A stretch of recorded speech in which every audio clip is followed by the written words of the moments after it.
Django was close to Nat Turner. I like Django burning down the plantation and stuff. No, Django was nothing like Nat Turner. The closest thing we'll see in a movie. Nat Turner could read. Nat Turner was like spoke different languages. Nat Turner was a slave taught by a nice massa that knew how to read and was like smarter. And Nat Turner was a reverend. But he kicked your ass. Nat Turner organized all the slaves. Nat Turner, Django was trying to save his women. Django's nothing compared to Nat Turner. So if they were rappers, who would they be? I'm just saying, Nat Turner was like an unbelievable slave, right? And then Nat Turner got sold. His master went broke, so he got sold to this other guy, and now he's getting treated like an actual slave. Nat Turner actually did not like at first, and then he thought he was superior, and he got sold to another family. They treated him like a slave, and then he organized the slaves and killed everything. Mm-hmm. Django has nothing to do with Nat Turner. He's like the kill everything part.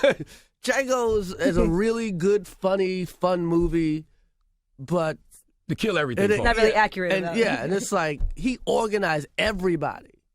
So Nat Turner's on another level. Nat Turner, Jack Johnson, these are like the greatest black men to ever live. So those are the real super slaves. Nat Turner's 1831 slave rebellion stuns the nation and pushes the South's slave policing system to its limits. For white Virginians and white slaveholders across the South, it was a shock. The paranoia shoots off the scale. 50 dead today, how many dead tomorrow? In Southampton County, Virginia, Nat Turner, an enslaved preacher, has his own interpretation of the Bible. He believes that God has chosen him to avenge the sins of slavery. As Turner makes his rounds preaching in the fields, he quietly enlists other slaves to his cause. For months, the men meet secretly, conspiring on the plans of their uprising. In the early morning hours of August 21st, 1831, Turner and his men launched one of the largest slave rebellions in American history. The rebels move from home to home, killing every white person they meet.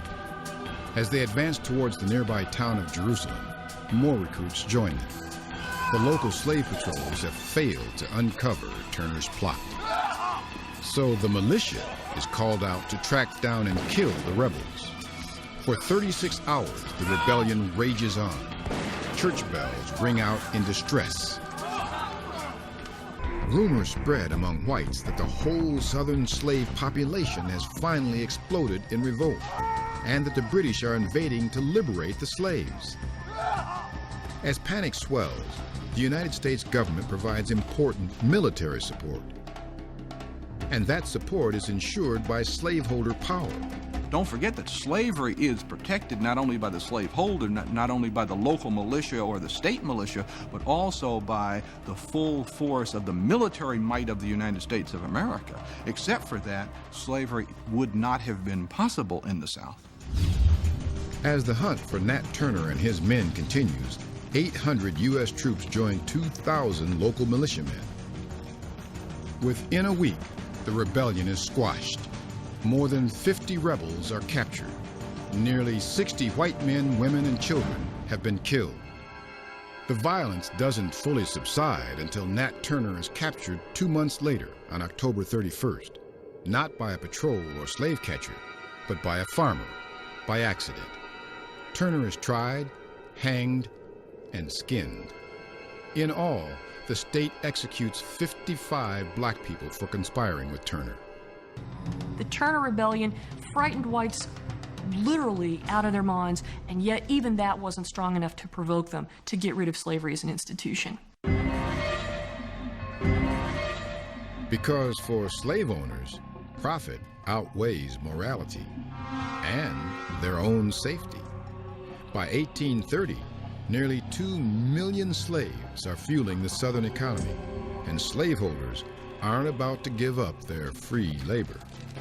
And still, slaves run, and slave hunters expand their networks for tracking them.